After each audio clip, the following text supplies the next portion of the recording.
Nagar Kurnool market శివాలయంలో పుణ్య శ్లోక లోకమాత అహల్యాబాయి హోల్కర్ శత జయంతి ఉత్సవాల సందర్భంగా మహాహారతి కార్యక్రమాన్ని నిర్వహించడం జరిగింది. ఈ సందర్భంగా సనాతన ధర్మ రక్షణకు అఖండ భారతదేశంలోని వేల కొలది దేవాలయాలు, ధార్మిక క్షేత్రాల పునరుద్ధరణకు ఆమె చేసిన కృషిని శ్లాఘించడం జరిగింది. కార్యానికి మహాహారతి సమర్పిస్తా ఉన్నాం. ఆమె దేశంలోని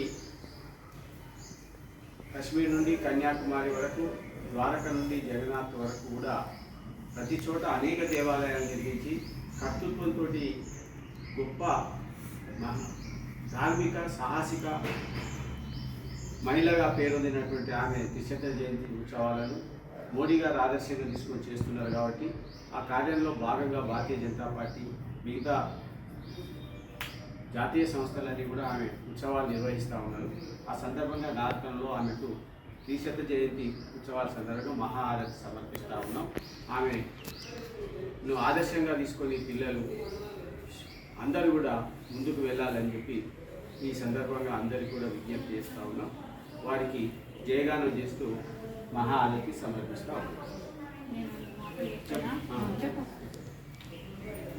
అహల్యాబాయి హోల్కర్ గారి జన్మ శతాబ్ది ఉత్సవాలు భారతీయ జనతా పార్టీ కావచ్చు, రాష్ట్ర సేవక సమితి కావచ్చు, రాష్ట్రీయ స్వయం సేవక సంఘ్ కావచ్చు, విశ్వ హిందూ పరిషత్ కావచ్చు, అన్ని హిందూ సంస్థలకు సంబంధించిన సంస్థలన్నీ కూడా జరుపుకుంటున్నాయి. దీని సందర్భంగా హర్యానాలోని ఒక సమావేశం కూడా అన్ని వివిధ సంస్థలతోటి జరగడం జరిగింది. అప్పటి నుంచి ఇప్పటి వరకు, ఎందుకంటే మే 31 ఎప్పుడైతే ఇప్పుడు మనకి మే నెలని నడిచేది, ఈరోజు మే 21వ తేదీ, మే 31వ తేదీ ఆమె జన్మ దినోత్సవం. యాక్చువల్గా ఆమె పుట్టినరోజు, బర్త్డే అనమాట.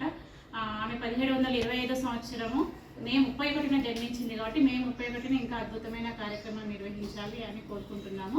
దాని సందర్భంగా ఆమె యాక్చువల్గా ఆమెను పుణ్యశ్లోక కర్తృత్వానికి ప్రతీక, లేకపోతే రాజమాత అని ఎందుకు అన్నాము అంటే, ఆమె చిన్న వయసులోనే, అంటే 1725లో జన్మించిన ఆమెకి 1733 సంవత్సరంలోనే పెళ్ళి అయింది.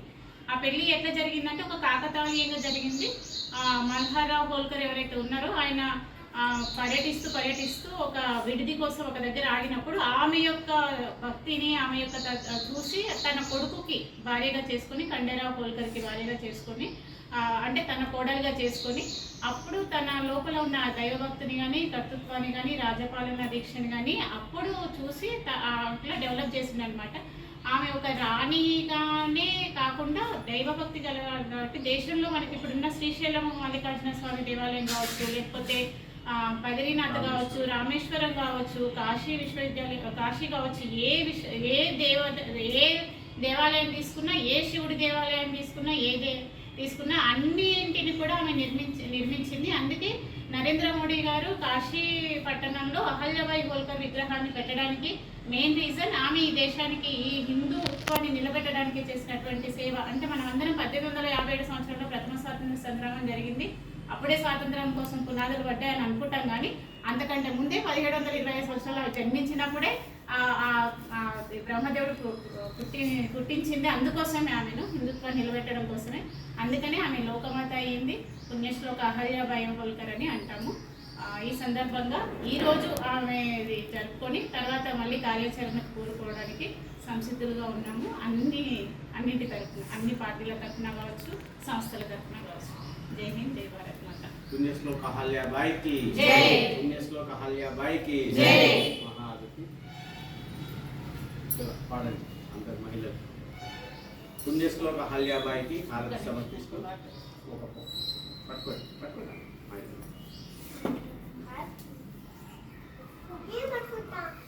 ఇక్కడ వాళ్ళు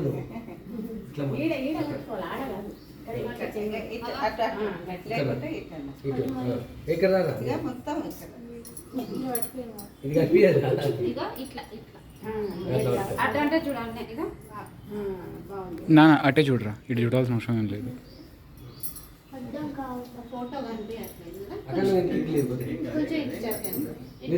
టీచర్ కొంచెం ముందర కూడా లేకపోతే మీరు ముందర రండి. నువ్వు